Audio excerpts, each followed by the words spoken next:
I think our first day, along with our last day, were two of the stronger days of our 3-day shoot. Aside from a little issue with not having enough plates. You get work this time?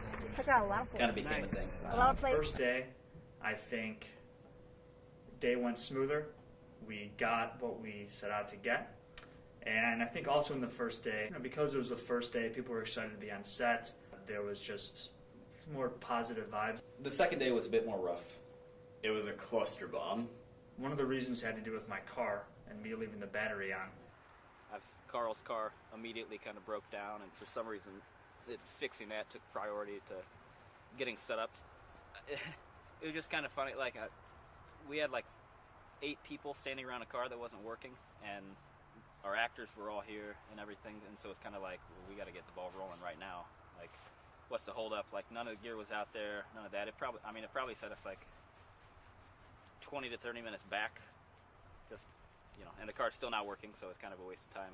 We got off to a slow start, and I think that kind of set the tone for the rest of the day.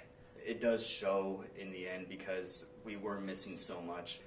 We got distracted and it did set us back. Because we ended up having to cut, I'm not sure how many, but a good amount of shots. Anywhere probably between like 8 and 12, I would imagine. We had to cut a lot of shots today.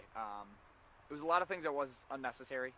Once we were on set and looking at the locations, we were really kind of just cutting anything that wasn't necessary. We were just kind of cutting the fat today. So a lot of the shots that were cut were because of the time that we had a little bit less. We had less time today.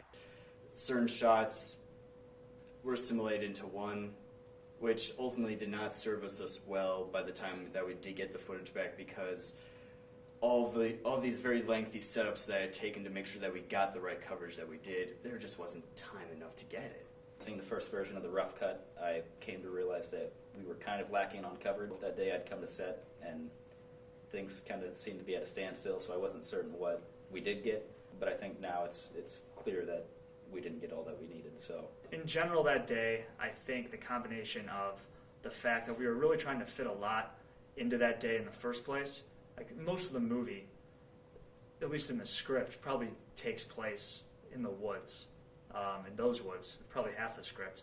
And we were trying to fit a lot in as it was, and when you put the delays on that... Probably the most obvious problem and truly the biggest embarrassment of the whole shoot was the fact that the door didn't work.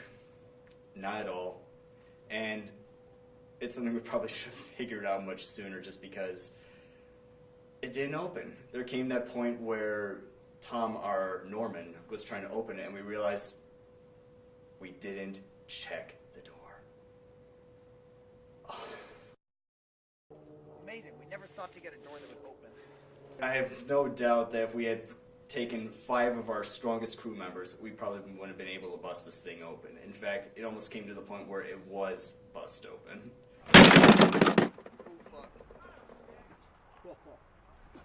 Dude, that was so close to the camera and like...